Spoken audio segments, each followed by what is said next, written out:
All right, we are ready now for book 6, The Princess at the River. So, a little bit of backstory here. Athena's going to go into the town and she's going to visit Nausicaa, who is the princess. And she's going to make her decide to wash all the clothes. Now, there's also this other little story that's told within this book that long ago the people lived at Hyperia, but it was too close to the Cyclopses. So they moved to Scheria, and this is where they are currently living, and the current ruler is Alcinous.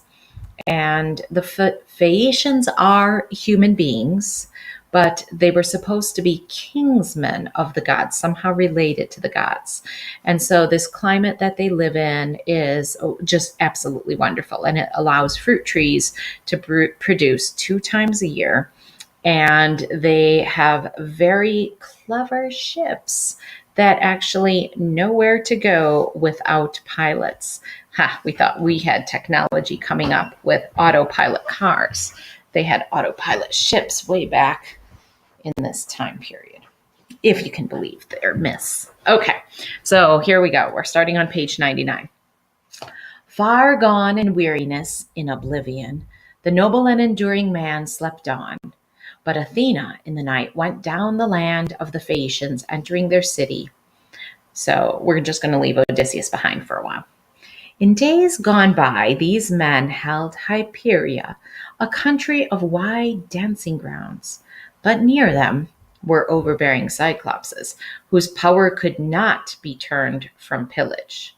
So the Phaeacians migrated thence under Nausithous to settle a new world across the sea, Syria Island.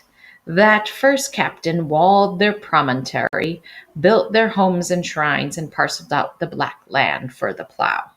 Okay, so they moved, like I said before I began, because of the Cyclopses, and the Cyclopses were lazy and they would just pillage from other people instead of growing their own food and everything like that. So they have their home all walled in and they're ready to be farmers. But he had gone down long ago to death. Alcinous ruled, and heaven gave him wisdom. So on this night, the goddess, gray-eyed Athena, entered the palace of Alcinous to make sure of Odysseus's voyage home. Scotty. Interruption by dog again.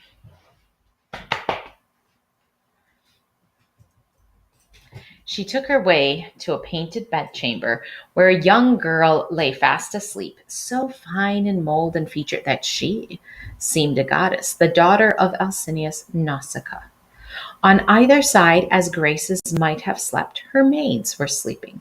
The bright doors were shut, but like a sudden stir of wind, Athena moved to the bedside of the girl and grew visible as the shipman Deimos's daughter, a girl the princess's age and her dear friend.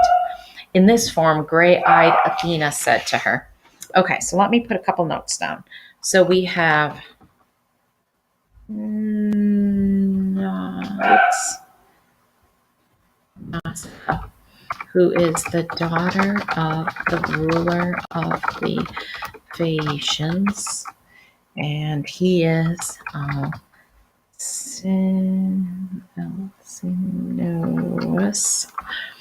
And then Athena comes to Nausicaa in a dream, hearing as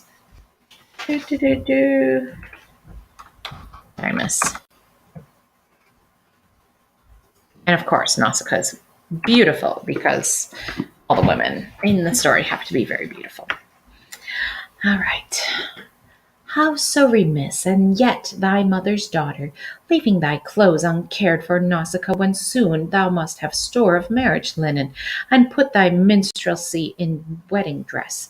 Beauty in these will make the folk admire, and bring thy father and gentle mother joy. Let us go washing in the shine of morning. Beside thee will I drub, so wedding chests will brim by evening. Maidenhood must end. Have not the noblest born Phaeacians paid court to thee, whose birth none can excel? Go beg thy sovereign father, even at dawn, to have the mule cart and the mules brought round, to take thy body linen, gowns, and mantles thou shouldst ride, for it becomes thee more, the washing pools are found so far from home. So here's the plan. Nausicaa's supposed to go wash all her clothes, but way off in this river washing pool area because she's supposed to get married sometime soon. On this word she departed, gray-eyed Athena, to where the gods have their eternal dwelling, as men say, in the fastness of Olympus. Never a tremor of wind or a splash of rain, no errant snowflake comes to stain that heaven, so calm, so vaporless, the world of light. Here, where the gay gods live their days of pleasure, the gray-eyed one withdrew, leaving the princess. Okay, so Athena has saved Odysseus. He's safe on land. She's put her little idea in Nausicaa's head, and then she goes back to Olympus, and she's just going to watch how things unfold now. And now Dawn took her own fair throne, awaking the girl in the sweet gown, still charmed by dream. Down through the room she went to tell her parents, whom she found still at home, her mother seated near the great hearth among her maids, and twirling out of her distaff yarn dyed like the sea. Her father at the door, bound for a council of princes on petition of the gentry. So Nausicaa gets up very early. Her dad's still there. Her mom is still there. Her mom's about to make some blue yarn, and dad is about to go take care of something in a council. So she went up close to him and softly said, "Hey, Dad, it's a good day to wash clothes. You should have some fresh stuff. So should your sons." Okay, now let's see it in the wording that Homer uses. "My dear papa, could you not send the mule cart around for me, the gig with the pretty wheels? I must take all our things and get them washed at the river pools. Our linen is all soiled. And you should wear fresh clothing, going to council with counselors and first men of the realm. Remember, your 5 sons at home, though 2 are married, we have still 3 bachelor sprigs. They will have none but laundered clothes each time they go to the dancing. See what I must think of." She had no word to say of her own wedding, though her keen father saw her blush. Said he, "No mules would I deny you, child, nor anything. Go along now. The grooms will bring your gig with pretty wheels and the cargo box upon it."